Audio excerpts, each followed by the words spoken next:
Olá, boa noite a todas e todos. Estamos começando hoje o último dia da oficina de roteiro, Imagens que Narram, o quarto e último encontro. Hoje falando de roteiro de seriados. Essa é uma ação que foi produzida com recursos da Lei Aldir Blanc, que foram repassados pela Secretaria de Cultura do município de Poços de Caldas, a quem eu agradeço, assim como a todos que tornaram possível e aprovaram a Lei Aldir Blanc. Imagens que narram, aula 4, roteiro para seriados. Então, Marcelinho, já que só você está aí, eu vou apresentar mais rápido esse negócio e aí a gente troca uma ideia sobre aquilo lá, tipo, aquele estilo de narração mais Santo Agostinho e menos Aristóteles, beleza? Então, os gêneros do documentário são esses três que estão aí, né? E cada um deles eles podem ter mais um. Dá para você fazer uma relação com os gêneros do. Desculpa, os gêneros dos seriados de ficção. É porque é possível que você faça uma relação deles com os gêneros de documentário. Por quê? Porque o sitcom ele poderia funcionar como, na verdade, como os gêneros do Aristóteles, né? O sitcom ele poderia funcionar como uma comédia e o procedural ele poderia funcionar como o épico, por exemplo. Aliás, uma coisa ontem que o Frei falou, né? Que ele falou que o Sócrates ele definia por três gêneros, né? O drama, a epopeia e a comédia, né? E aí eu falei que o Aristóteles colocou o lírico também.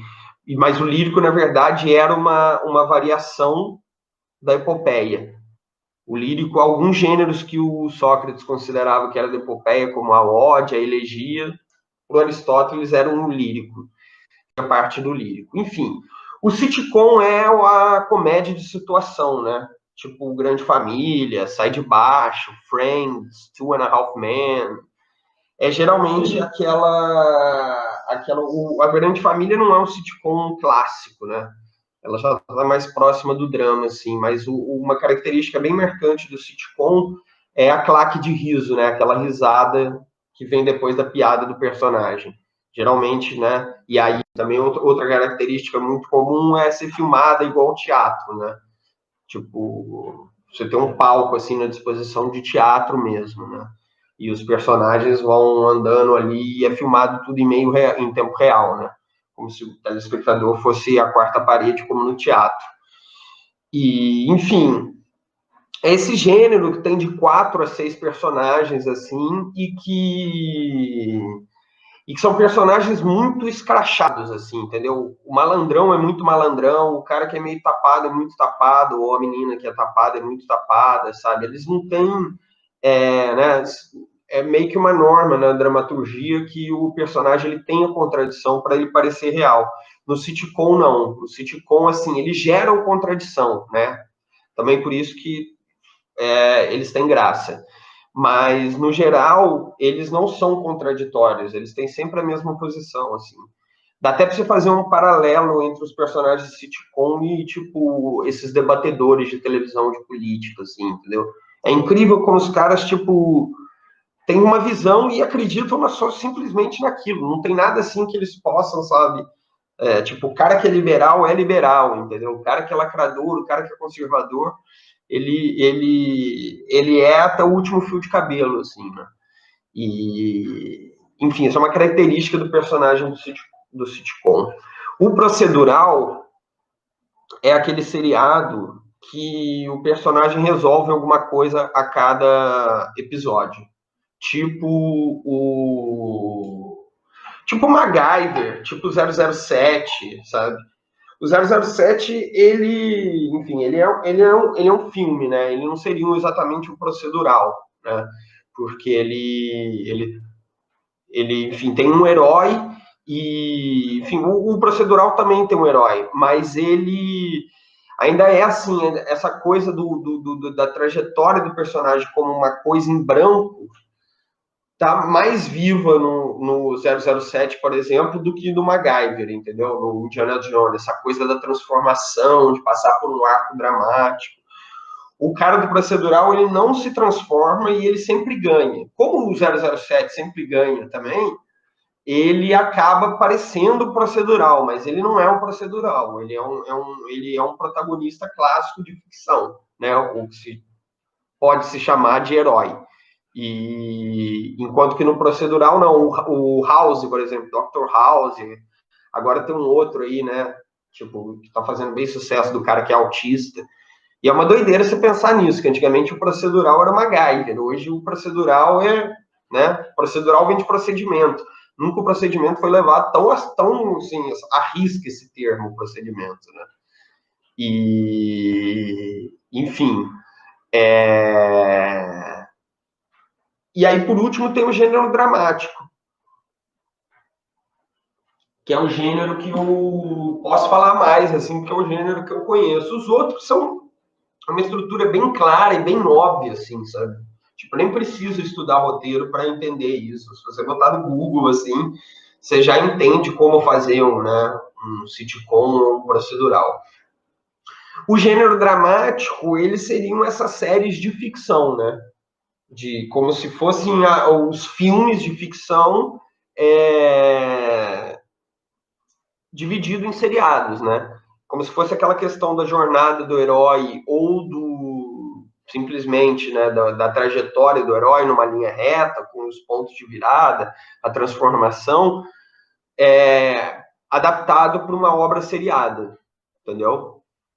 E aí o seriado de ficção dramático, ele pode ter todos aqueles gêneros. Ele pode ser dramático de ação, ele pode ser dramático de terror, mas seria porque todos esses já são de ficção, né? Então esse que tem mais essa carga de representação, é mais próximo, né, dessa representação do romance e do teatro que deram origem à representação do cinema, eles são chamados de dramático, entendeu? Para diferenciar desses dois, que eles teriam uma representação mais pobre, né? Uma coisa mais simples, assim, né? Certos critérios de representação, como, por exemplo, a profundidade dos personagens, a transformação dos personagens, que estão presentes no cinema, não estão presentes no sitcom e no procedural, né? Então, o dramático é esse que é mais próximo do cinema. E ele pode ter todos os gêneros, né? E aí a gente pode começar essa conversa mais filosófica sobre essa relação que existe entre as séries dramáticas e o século XIX, né?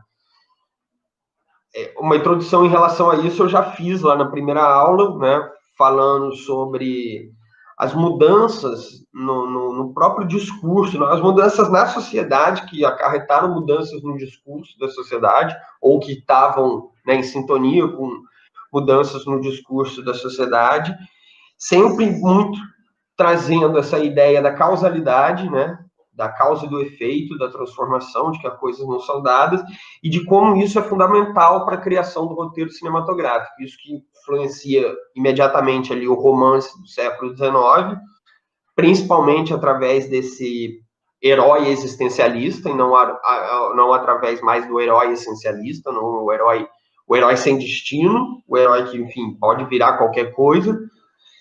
Mas hoje aqui eu vou falar mais também de como a temática e até o modo de produção das séries dramáticas se relacionam com o século XIX e a questão da representação do século XIX, né?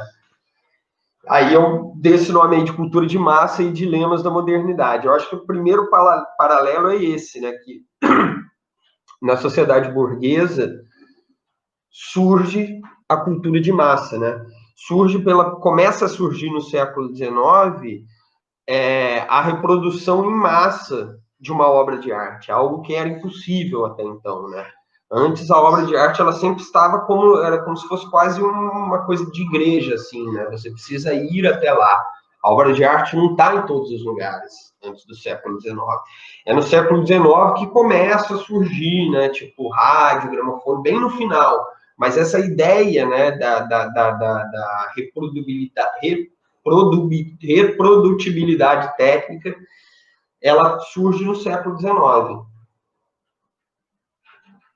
E aí surgem os romances de folhetim, né? E os romances de folhetim, eles vão ditar a estrutura das séries dramáticas, né? Nessa questão de levar mais adiante ainda essa coisa da questão da causa e do efeito, entendeu? Esgarçando um pouco mais e levando quase na medida do suspense, assim. Toda série tem uma questão de suspense, né? Os primeiros romances de folhetim, eles chamavam misteriodramas, entendeu? Porque eles sempre tinham alguma coisa de mistério, assim, para ser resolvida. Mas foram assim, esses foram romances de folhetim, os romances de folhetim que ficaram famosos, né, foram os de escritores que acabaram fazendo coisas que não eram romances de folhetim, por isso aqueles ficaram famosos, né? Ou então casos de romance de folhetim que deram errado, tipo os do Dostoiévski, do Fausto, do Machado de Assis, que não fez muito sucesso, né? Era o início dessa coisa descartável mesmo, entendeu? De que não é uma coisa feita para a posteridade, é uma coisa feita para ser consumida por um maior tipo de pessoas e depois não tem mais utilidade, entendeu? A representação que saía no jornal. O jornal, no dia seguinte, né, quando ele era impresso, ele servia só para embrulhar peixe, né, como todo mundo diz. Então, era o início dessa produção em larga escala, ao mesmo tempo fazendo coisas supérfluas e descartáveis dentro da arte, né? Mas, além disso, né, outra influência que existe do século XIX nas séries dramáticas são os dilemas da modernidade, né? Os dilemas da sociedade burguesa são diferentes dos dilemas, vamos dizer, da aristocracia, né? Ou da tirania. Os dilemas da democracia são diferentes dos dilemas da tirania.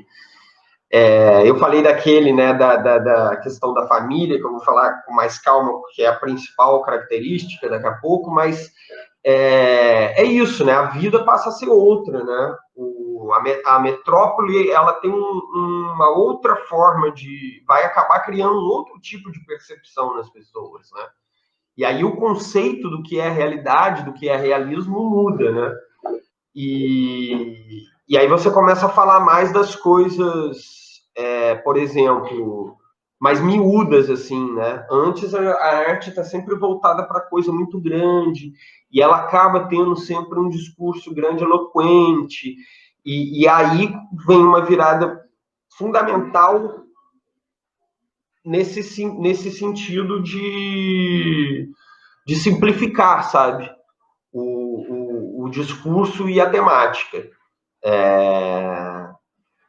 Por exemplo, a descrição de ambientes, né? Você começa a descrever muito mais o ambiente, mesmo que não seja um ambiente luxuoso. Você descobre.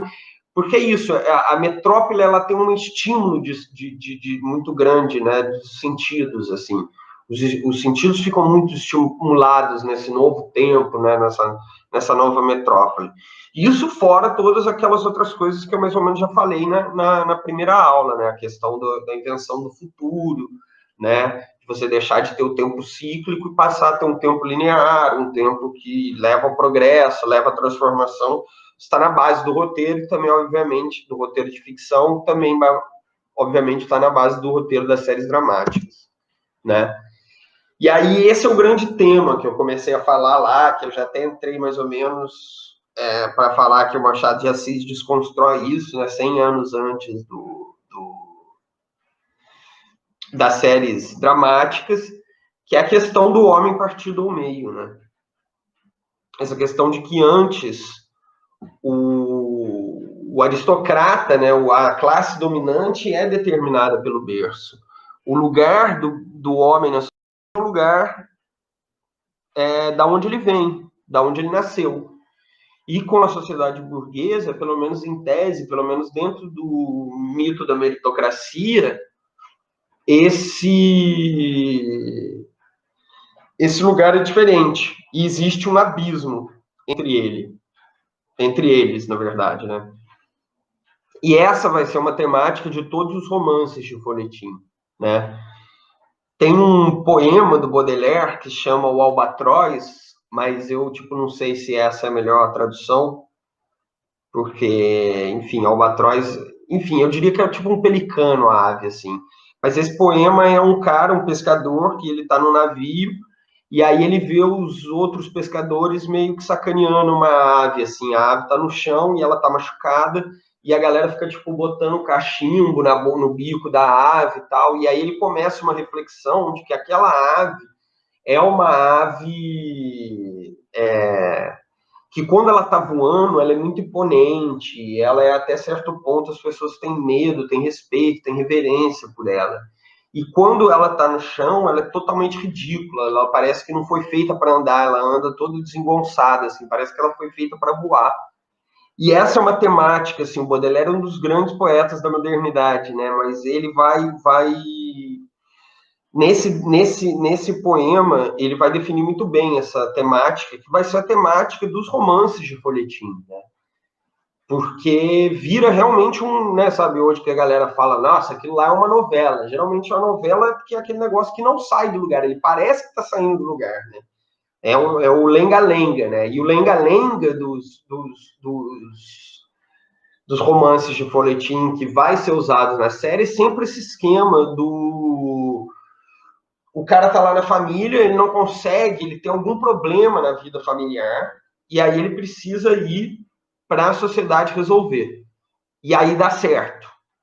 E aí ele volta para a família. Só que ele não consegue viver na família. E o fato dele ter sucesso, né, fora da família, dele conseguir voar, torna mais insuportável ainda a vida dele no chão, a vida dele dentro da família. E aí ele sai. Mas ele quer voltar porque ele ama a família. E isso vira um conflito assim interminável, né? Dentro das séries. Se você pegar Sopranos, Mad Men, Breaking Bad, todas essas séries, é exatamente isso. Sabe?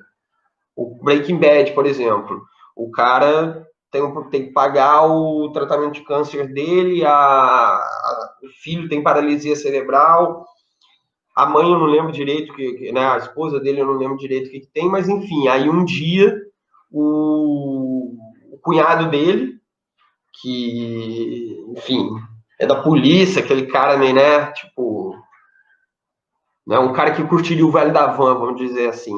Ele fala, não, vamos lá fazer uma batida policial, vai fazer bem para tua autoestima. E aí ele descobre como funciona o tráfico e ele, com a experiência dele de químico, fala, não, eu vou mexer com isso. E aí ele começa a, enfim, a voar, né? E aí ele voa, mas ele quer voltar para a família, e aí ele ouve o chamado para voar, aí ele voa, ele precisa voltar para a família, e isso não termina. Só termina sempre de um jeito brusco que poderia ter terminado no quarto capítulo, entendeu? Não precisava ter tido lá 8 temporadas, mas é justamente isso. É um mecanismo perfeito para esse tipo de obra seriada, né? O Two and a Half Men é muito interessante por culpa disso, né? Ele é um sitcom, ele não está dentro das séries dramáticas, essa relação que eu estou fazendo com o século XIX é só com as séries dramáticas, mas ele é isso, ele é um homem partido, né? Só que eles são dois personagens diferentes. Como no sitcom não pode ter contradição, eles criaram dois personagens. Eles criaram um que é só uma coisa e o outro que é só outra, né? Em vez de, tipo assim, se fosse uma série dramática, né? Você já viu Two and a Half Men? Marcelinho. Então, você tá ligado, né? Eles têm uma questão com a mãe. Quem mais tá aí? Já entrou mais alguém? Ah, tá. É... Ele... Ele tem uma questão com a mãe, né? E aí, enfim, os dois têm. E cada um lidar com um jeito, sabe? Um, tipo, cara, pela carência que ele tem de afeto da mãe, ele escolhe uma mulher e fica com ela a vida inteira, custe o que custar, né? E o outro, ao contrário, ele, como se traumatizou com a mãe, ele não quer ficar com uma mulher nunca, né? E custe o que custar também, né? E, enfim, é engraçado isso, que eles pegaram esse conflito, que é um conflito da série dramática, e levaram para o sitcom e dividiram, né? O homem em dois. Mas é a temática de todos os. Vocês já viram algum desses seriados que eu citei, Pamela e Giovana? o Mad Men, ou Breaking Bad, ou Sopranos.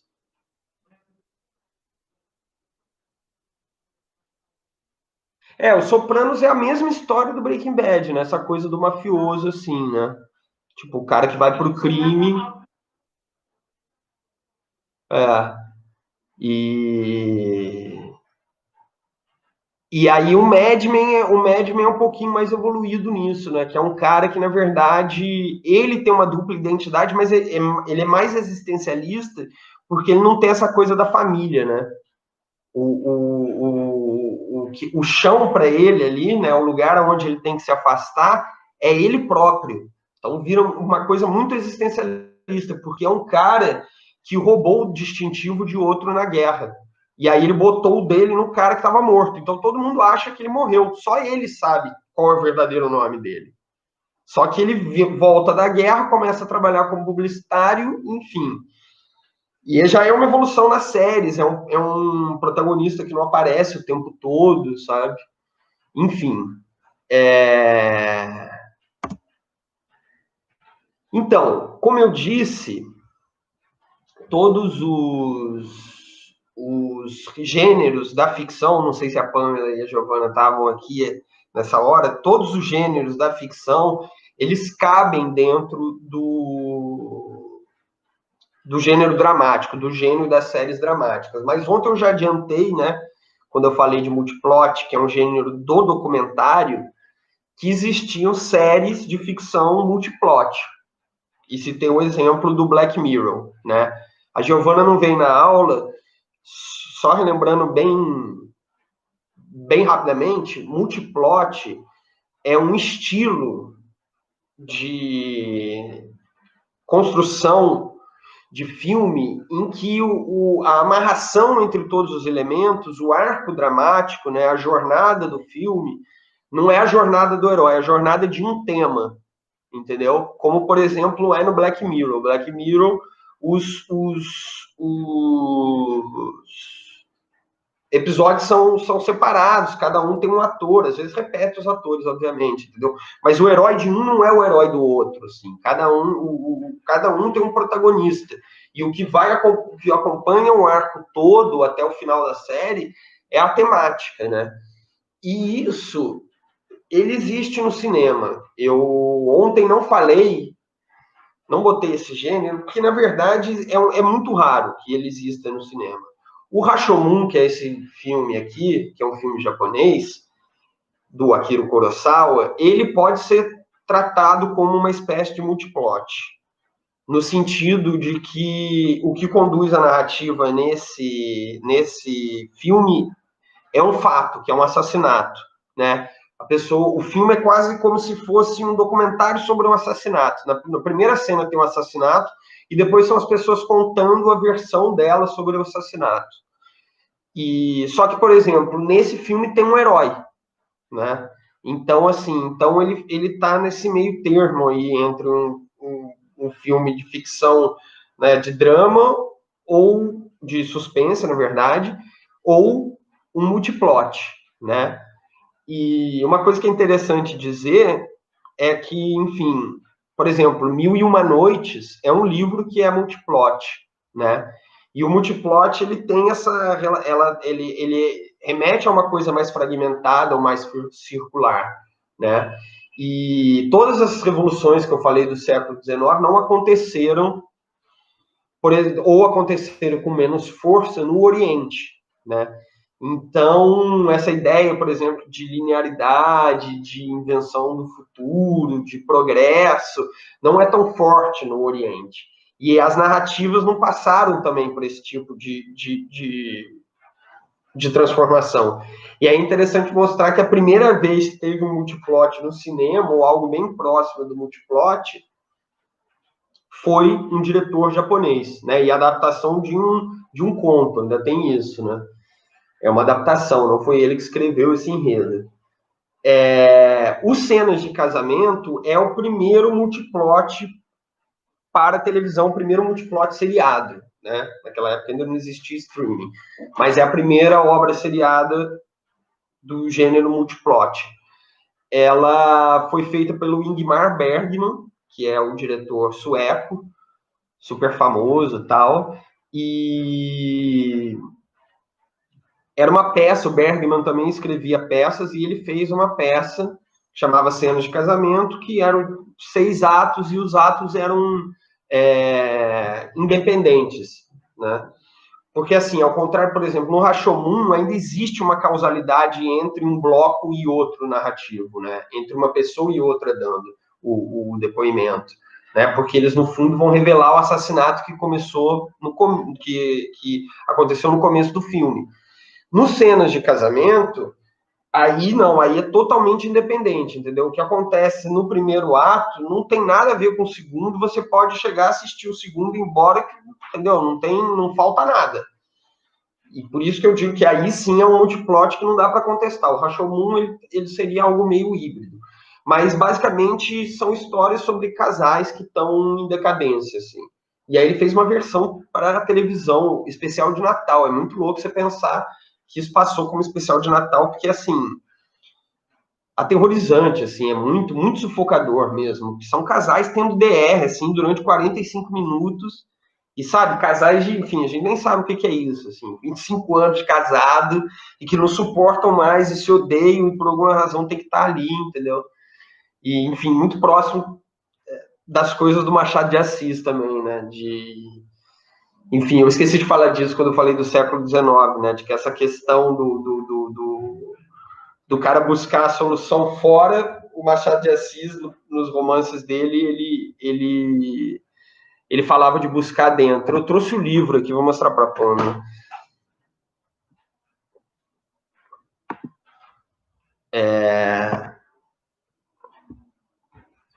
Esse livro aqui que eu falei ontem, é o Lucas Entrou, que é um livro em que ele faz um paralelo entre o capitalismo brasileiro e o Machado de Assis, né?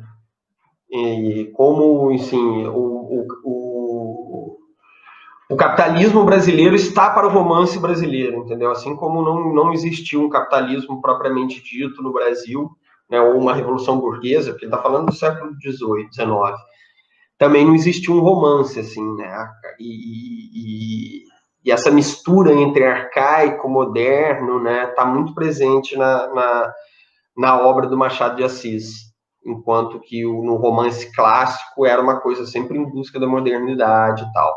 E eu trouxe também o livro do Banksy, que ninguém estava aqui, por isso que eu não mostrei. Que foi aquele cara que eu falei na primeira aula, que ele vai e bota as coisas dentro do museu, faz os grafites e tal. Aí eu lembrei de um, não sei se vocês vão conseguir ver, que é genial, é porque é meio escuro. Isso daqui é... Deixa eu tentar tirar essa luz, vai ser impossível. São corvos empalhados que ele criou. Parece que eles estão comendo a câmera. A polícia de Londres botou câmera em Londres inteira e aí ele botava esses corvos empalhados do lado, com esse fio na boca, como se eles estivessem comendo a câmera. Comendo o fio da câmera, assim. E às vezes a galera acreditava, ia lá, enfim. É isso, o Banksy, que eu citei lá na primeira aula. Bom, vamos voltar para a aula de hoje. Vocês conseguiram... Eu não sei quem estava aqui a hora que eu falei dos 3 gêneros de série. Vocês conseguiram pegar?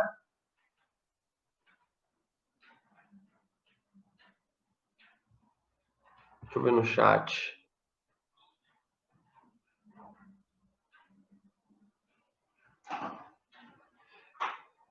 Tá, eu vou voltar esse slide.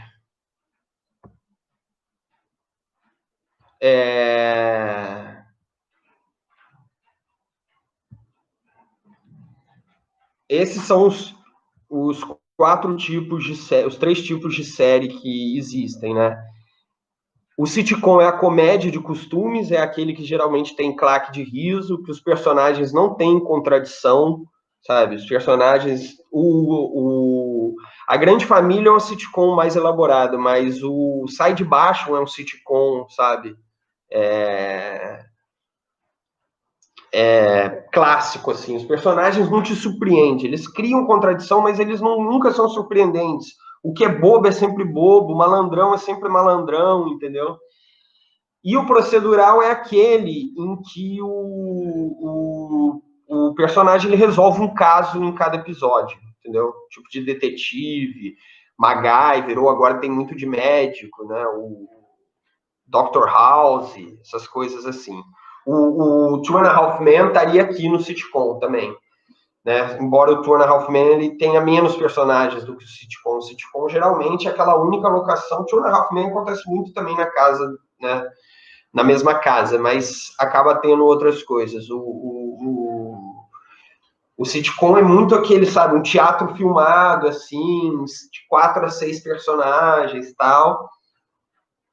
E, por último, o dramático. O dramático, ele é o que seria o cinema, o seriado de ficção mais próximo do cinema, entendeu? Mais próximo do cinema de ficção.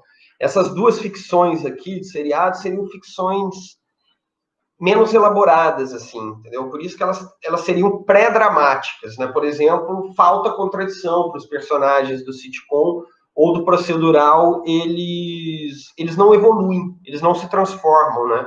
Por exemplo, 007, que foi o que eu dei um exemplo, ele não é um procedural, né? Porque ele se transforma ao longo da trama. Ele, mal ou bem, essa ideia de que ele pode ser construído, de que ele não tem um destino, está mais presente do que no MacGyver, por exemplo, ou no Dr. House, né? Que, enfim, como o 007 sempre vence, como o 007 sempre, enfim, faz as coisas parecidas, ele se aproxima muito do procedural. Mas ele não é, né? Ele, primeiro, que não é uma série, mas é por isso que o procedural não existe no, na ficção cinematográfica. Ela só existe na ficção seriado, e assim como o sitcom, ela seria uma pré-ficção. Os gêneros que existem no cinema de ficção, eles estão dentro do gênero dramático nos seriados. Deu para entender? Entendeu? Aí, tipo, a ação, pode ser dramático ação, dramático suspense e tal. E aí, tudo que eu tava falando era em relação às séries dramáticas, tá? Essa questão da relação com o século XIX, o multiplot e tal. E aí, enfim, eu vou desligar aqui, porque isso é uma coisa que eu fiquei de falar, até em relação ao que o Lucas perguntou do Boi Neon e o Fraia perguntou do Borá ontem, né? Onde que esses filmes entrariam, e aí eu falei da questão do neorrealismo. Então,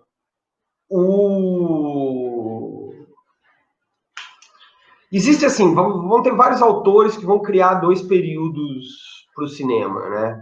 Mas eu vou pegar aqui a definição do Gilles Deleuze, né? Do Deleuze sobre cinema, né? O Deleuze falou sobre 300 coisas, mas eu acho que ele conseguiu marcar muito bem essas duas fases do cinema. Deleuze ele divide o cinema em duas fases. Ele chama uma fase de imagem-tempo, desculpa, ao contrário. A primeira fase ele chama de imagem-movimento e a segunda ele chama de imagem-tempo, né? E a imagem-tempo é uma imagem, seria um tipo de cinema que está muito mais baseado a essa estrutura do Aristóteles, do Sid Field, da jornada do herói, dos 3 atos com aquela divisão exatinha de tempo, da questão da transformação, do gênero. O imagem-tempo é quase sempre o cinema autoral. E é um cinema que tem outro tipo de narrativa, né? Que a Giovana perguntou, por exemplo, que eu falei da narrativa de apazão, né, de um fato que reverbera, ou de ter um ato maior ou menor, entendeu? Não seguir tão bem aquela proporção do Sid Field, ou não ser linear, ou ter umas cenas que são completamente assim, sabe? Não tem causalidade, não tem consequência, sabe? Não criam histórias. Enquanto que nesse primeiro cinema é sempre assim, mal existiam cenas de passagem de tempo. Hoje mesmo, ainda é muito feito. O cinema da grande indústria ainda está nesse primeiro cinema do imagem-tempo, né? Por exemplo, o Rock, o Senhor dos Anéis, mas eles acabam incorporando elementos do imagem-tempo, desse segundo cinema. né? Como, por exemplo, cenas de passagem de tempo, né? A questão do tempo no segundo cinema, nessa segunda fase de cinema, ela é mais importante do que a questão da trajetória, entendeu? Ele vai dizer que o imagem-tempo, esse cinema que ele chama de moderno, é um cinema óptico-sonoro, né? Então ele é um cinema mais da sensação, da atmosfera.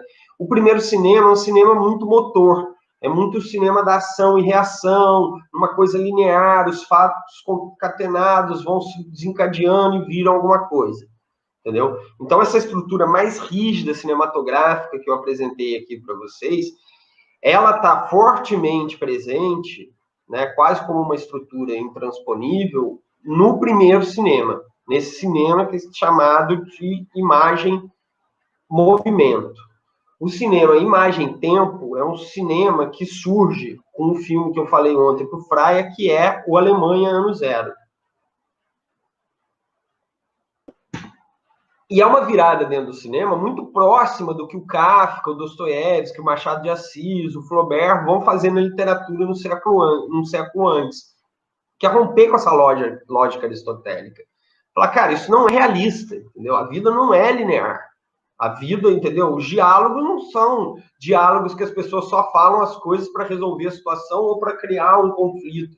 Existe conversa que não dá em nada, existe conversa que as pessoas não se entendem, entendeu? Às vezes a gente faz coisas que não é para conseguir o nosso objetivo. Às vezes a gente faz coisas porque a gente não sabe por que a gente está fazendo, né? E aí eles começam a criticar essa noção de realismo que existia até então e fazem essas mudanças, né, no cinema, né, e começam a trazer a realidade de uma forma, né, começam a se aproximar daquela ideia do Duchamp de você, cara, se você pega uma privada e bota dentro de um contexto de representação, pronto, entendeu? Você não precisa criar uma coisa nova, você não precisa inventar uma coisa que não existe, entendeu? Você não precisa ficar inventando diálogos que não existem. Você pode pegar diálogos que você ouviu e trazer. E isso acontece na literatura, né, com esses autores, e no cinema significa o uso de uma linguagem mais documental, né? Você abre mão da representação, né? Ou pelo menos daqueles moldes da representação clássica, da dramatização, da encenação, entendeu? Da criação mimética. Você simplesmente pega as coisas, né? Você vai lá e o Rock é um filme interessante para falar sobre isso, porque ele é um filme totalmente de roteiro linear, que tem os 12 passos do herói completamente cravados e definidos, né? Mas ao mesmo tempo ele ele usa de uma técnica que surge nesse período. O Rock provavelmente ele não mandou fechar as ruas para filmar as cenas, entendeu? Ele filma nas ruas tal quais elas são, assim. E isso é uma coisa que surge com esse movimento na década de 50 dos italianos. Grande indústria, isso é uma coisa importante dizer, a grande indústria do cinema até a Segunda Guerra era a indústria italiana, né? Não era tão disparado e tão hegemônico quanto os americanos, mas o cinema ele começa a ter, o cinema de ficção ele começa a ter muito entrada na ópera, ele começa a pegar um público órfão da ópera, e ele segue, a ópera também segue essa estrutura do romance do século XIX. E aí, enfim, a indústria cinematográfica italiana começa a usar isso muito, né? E depois isso é exportado para vários países.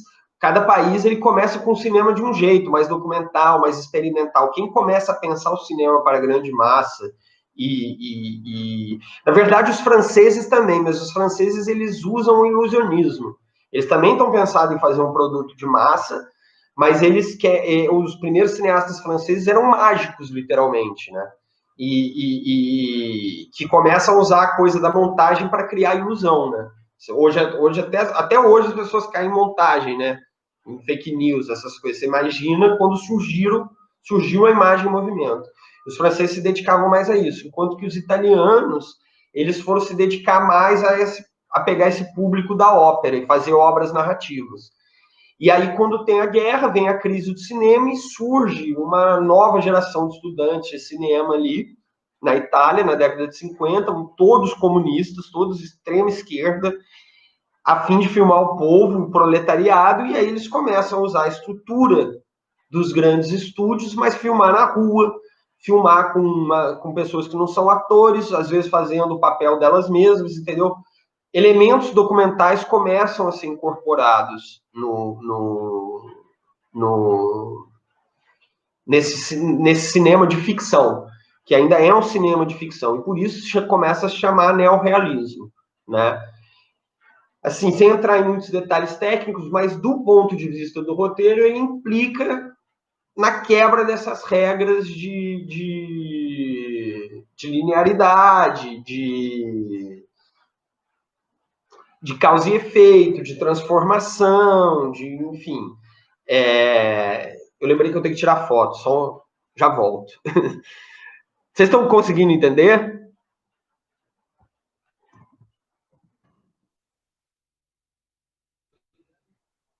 Beleza.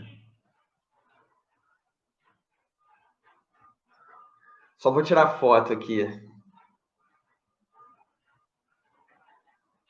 Ah, deu errado. Ah, agora foi.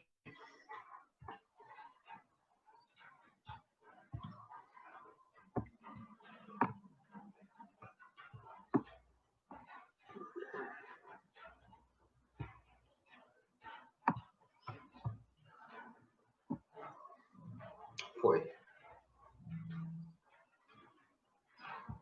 Então, e aí eu fiz esse pequeno parêntese porque era uma questão que estava sendo recorrente aqui, para falar de como essa virada, né, nessa estrutura do século, nessa estrutura que vem dos romances de folhetim do século XIX, tem acontecido recentemente nas séries cinematográficas, nas séries, nos seriados. Peraí.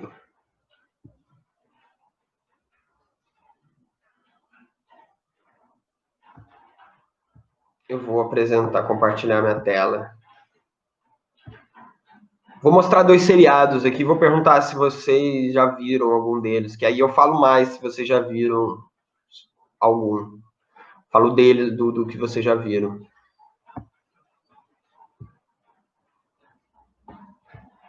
Peraí.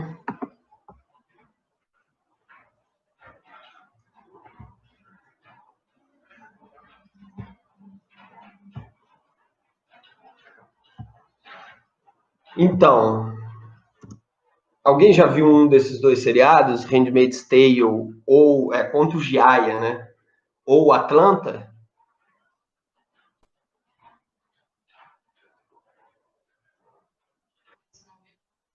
Deixa eu ver se alguém respondeu no chat. Acho que o Lucas está sem microfone. Bom, enfim, vou falar um pouquinho dos dois, que eles rompem com essa ideia, né? Primeiro que é isso, já não, a temática já não é mais essa do homem partido, né? Essa já é uma mudança significativa. Mas eles dão uma mudada nessa linguagem cinematográfica mesmo, de criar uma coisa mais submersiva, uma coisa mais da experiência, assim, né? O Handmaid's Tale, ele é baseado num livro. O livro é muito mais confessional do que a série, mas enfim, a série basicamente é uma distopia.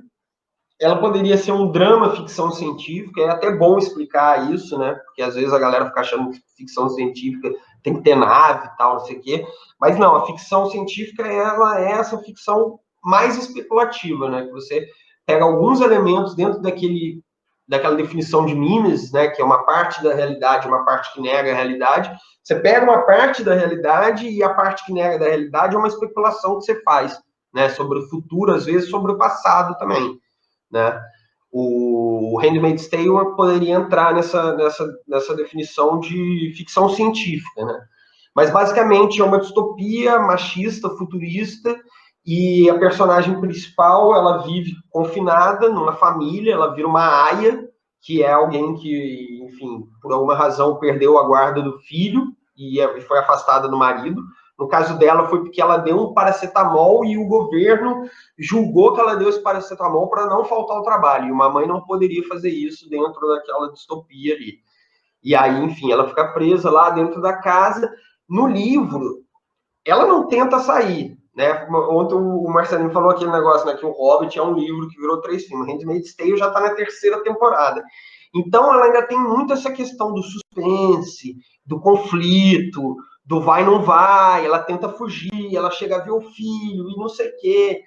Né, já é um arco dramático de causa, ainda é um arco dramático de causa e efeito, né? Enquanto que o livro ele é totalmente confessional. Ele realmente parece uma coisa assim, um relato monástico, um relato de prisioneiro, né? De quem está ali e não consegue, não há o que se possa fazer, você não tem para onde ir, né?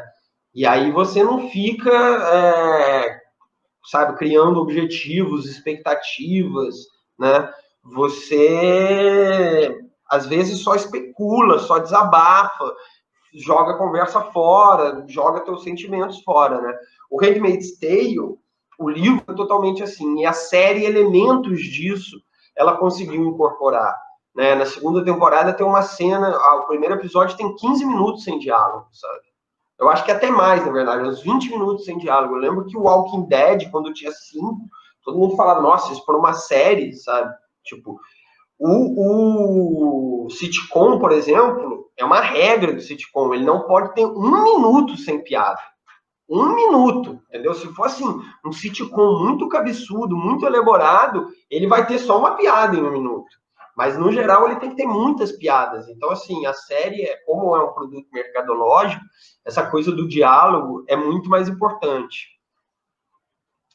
E outro estilo de série que também rompe um pouco com essa estrutura é o Atlanta, né? O Atlanta, ele tem muito a ver com a galera do filme de plástico que eu citei aqui, e ele tem essa característica neorrealista, porque é um filme, uma história sobre a galera da quebrada feita com a galera da quebrada. Claro que hoje esses caras aqui, né, estão todos milionários, mas eles vieram da quebrada. E aí é isso, né? Tem um meme que virou clássico, né? Que é esse personagem falando, não, cara, eu não posso fazer investimento para ganhar dinheiro daqui 3 meses, eu preciso comer hoje, né? E é muito sobre isso, né? Sobre essa incapacidade de você, né? Você não tem como você comprar o mito da meritocracia se você não pode sair do presente por culpa da escassez material, né? Se você tem que pensar no agora, simplesmente porque você não pode, você não tem condições materiais de fazer plano, né? E a série sai dessa premissa, que não deixa de ser premissa também do Dostoiévski, do Machado de Assis, né? De que, enfim, essa coisa do herói ir lá, vencer obstáculos, se transformar, isso é uma coisa de burguês, entendeu? A gente aqui não tem muito o que fazer, sabe? É uma coisa, o terceiro mundo, a periferia do capitalismo, até a periferia do centro do capitalismo, como os Estados Unidos, ela capta isso muito melhor, obviamente, né? E o Atlanta é um seriado que consegue fazer isso, né? Isso que nunca teve presente dentro das séries, né? Esse cara aqui, o Daniel Grove, é o Childish Gambino, né? Ele é muito famoso como músico. Ele fez o roteiro do Pantera Negra, por exemplo. E ele começou fazendo um sitcom que é pouco famoso, acho que ninguém conhece, que é o 30 Rock. E ele fazia parte daquilo que eu falei ontem da sala de diálogos. O 30 Rock é um sitcom, ele consegue ser um sitcom que ao mesmo tempo ele é meio procedural. Porque ele é o seguinte, ele é como se fosse uma rede TV dos Estados Unidos, assim, cada episódio é a Rede TV tentando botar o programa do Luciano Gimenez no ar. Vamos dizer, mal comparando é isso, entendeu? É uma televisão meio falida, assim, que não tem nem um prédio, alguns andares no prédio. E aí eles têm um programa ao vivo desses completamente apelativos, assim, que vai ao ar todo dia, cara. Só que aí é isso, entendeu? Tipo, os personagens que vão nesse programa, eles são completamente inadministráveis, né? Não dá para você colocar eles na rédea. E aí é sempre tendo que resolver. E aí tem o Chris Rock, né? que é um rapper. Tipo, sempre tem um rap lá em todas as edições do programa. E aí eu não tenho certeza, mas acredito que Daniel Glover, ele entrou nessa para escrever os diálogos do Chris Rock, saca? E, enfim, mas eu nunca consegui confirmar essa informação, assim, mas ele já está há muito tempo na indústria, e aí com Atlanta ele começou a fazer, e hoje ele faz essas coisas, essas subversões, assim, do gênero, né? Porque eu diria que hoje, aí voltando à discussão do imagem-tempo e imagem-movimento, a gente estaria numa terceira fase, entendeu?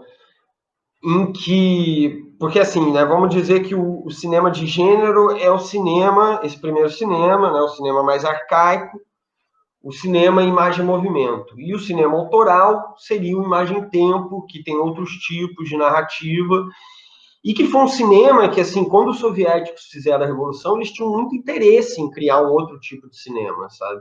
Na medida em que foi avançando os anos, assim, nos Estados Unidos, nessa era, no começo da Revolução Russa, era praticamente documentário, mas eles já brigavam pelo estudo de documentário. Depois começou a surgir o interesse dos soviéticos em produzirem um outro realismo, né? Então eles financiavam muito esse cinema autoral, assim. Você vê que tem muita gente que não é ali, que é mais, por exemplo, Bergman, na Suécia, ou até mesmo na Alemanha Oriental, diretores que começam a ganhar incentivo da União Soviética para fazer um outro tipo de narrativa, né? Mas hoje em dia, como existe a dependência muito grande da indústria para que você faça cinema, está surgindo uma terceira coisa, e que acho que o Daniel Glover é um dos expoentes, assim, um dos vanguardistas nesse sentido, que é você fazer um cinema de gênero autoral, entendeu? Ele não é um cinema autoral, o cinema moderno, inventado por Rossellini, e ele nem é aquele primeiro cinema. Ele é um cinema que ele se baseia no gênero, né, no gênero aí, gênero cinematográfico, né, nas estruturas de gênero de cinema, para trazer discursos e pontos de vista que não são hegemônicos, né? O Pantera Negra é um grande exemplo disso. Ele usa uma estrutura clara, assim, engessada totalmente, de filme de super-herói, mas para trazer um outro ponto de vista, né? Ponto de vista que não é geralmente o ponto de vista dos super-heróis. Mas existem outros casos em que esse novo ponto de vista, esse ponto de vista periférico, ele acaba também implicando numa renovação dessas estruturas, numa flexibilização dessas estruturas, né? As pessoas, ao trazerem um ponto de vista que não é o ponto de vista hegemônico, elas precisam flexibilizar a estrutura hegemônica, né? O Machado de Assis, ele fazia isso no século XIX, entendeu? Para dar conta da realidade brasileira, ele não podia usar a estrutura do romance francês e a estrutura do romance inglês. O Bacurau faz isso hoje em dia, entendeu? O Bacurau, assim como o Machado de Assis, se você olha para a estrutura do roteiro do Bacurau, se você olha para o Bacurau como um filme de gênero, né, um filme de ação clássico, as pessoas vão falar, não, ele tem problemas, ele tem coisas que são toscas, entendeu? Mas, na verdade, é exatamente isso, essa estética, né? Porque quem está dizendo que é tosco, quem está dizendo isso são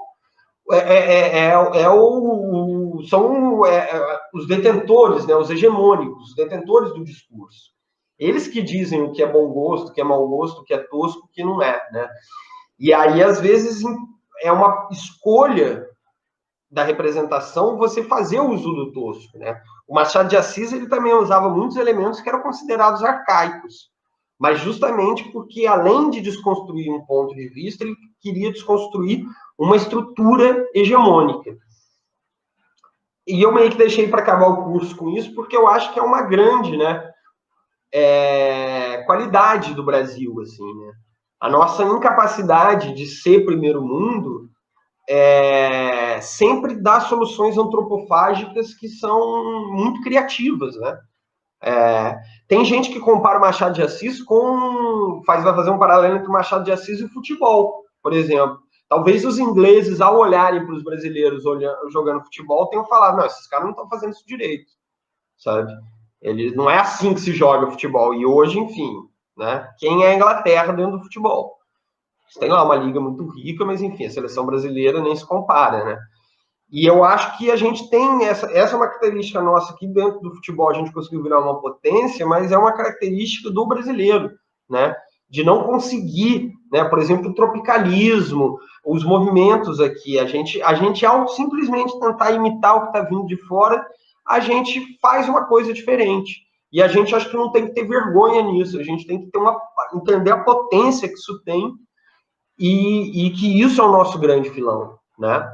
E aí eu botei essa frase aí, que é uma frase que eu acho que tem muito a ver, né, com essas duas séries, o Handmaid's Tale e o Atlanta, e que tem muito a ver com essa ideia, né, do cinema de gênero autoral, de juntar essas duas coisas, né, de ficar sendo ao mesmo tempo muito estruturado e não ser, né, que é diluir a revolução na redundância. Se você for totalmente transgressor, você só vai falar com o seu clubinho, assim, só vai falar com a sua bolha. Agora, se você for totalmente redundante, não tem razão de você ser, entendeu? Você vai ser mais uma voz no mundo para os poderosos, para a hegemonia, né? Então, vamos arrumar um meio termo, assim. Essa é a frase do Jair Ferreira, que era um crítico jornalista brasileiro da década de 70. Depois ele fez até alguns filmes.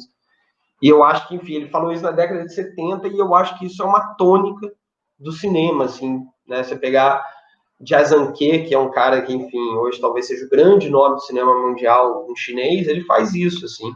Ele junta uma coisa com a outra. Enfim, é isso que eu tinha para dizer. E eu vou passar um dever de casa para vocês. Marcelinho já saiu, ele falou que ia sair. Então, todo mundo, vocês estavam, os três estavam na aula de ficção, né? Então é bom. Para o Marcelinho eu mando depois e-mail. Eu vou escrever aqui. Mas primeiro eu vou explicar, depois eu escrevo. Qual que é o... Se quiser fazer, faz, e aí me manda mensagem e tal, sem neura. Bem livre. Mas eu acho que é um bom exercício. É vocês verem um filme e identificarem o protagonista, a partir daquelas 3 perguntas lá que eu falei, né? E eu vou mandar os slides hoje todos para vocês, e aí depois vocês olham lá nos slides, quem não lembra das perguntas. E o Fry entrando agora. Oi, tô acabando a aula, cara. Tô passando o dever de casa. Eu vou escrever aqui o dever de casa. Só que eu vou passar uma lista de 3 filmes. Porque, enfim, filmes que eu já tenho visto. E são 3 filmes de complexidade.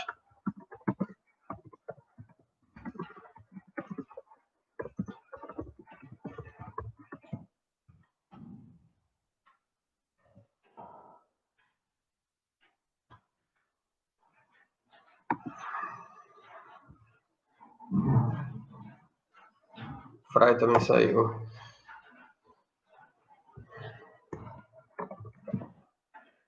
E aí os filmes são...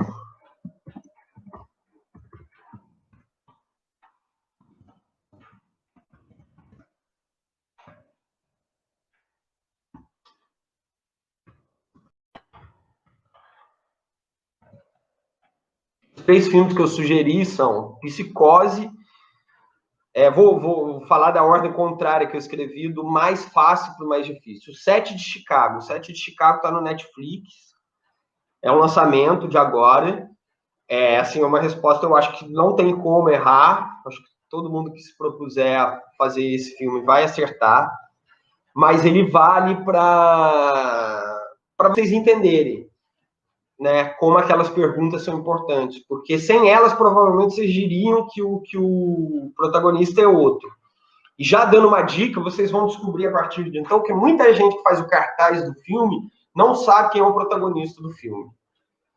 Entendeu? Então, fazendo aquelas 3 perguntas, rapidamente vocês conseguem... Rapidamente não, tem que ver o filme todo, mas sem pensar muito, vocês vão ter a resposta sobre quem é o protagonista. O segundo em complexidade, é o Psicose. O Psicose é um filme, assim, não é óbvio quem é o protagonista, mas ele é mais fácil que o Bacurau. Ele também está no Netflix, né?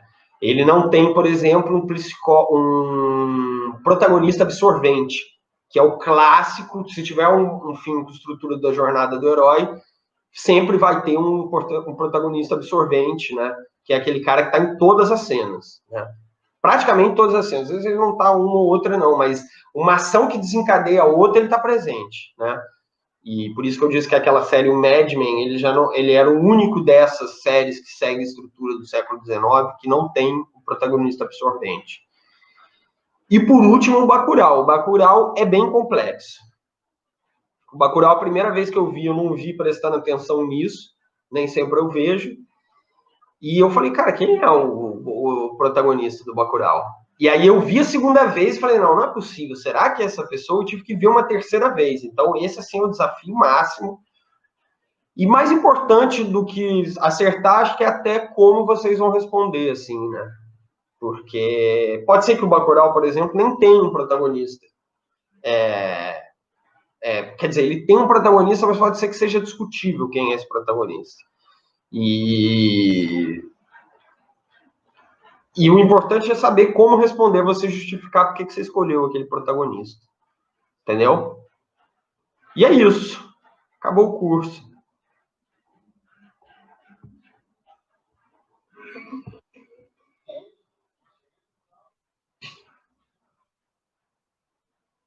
Calma aí, vou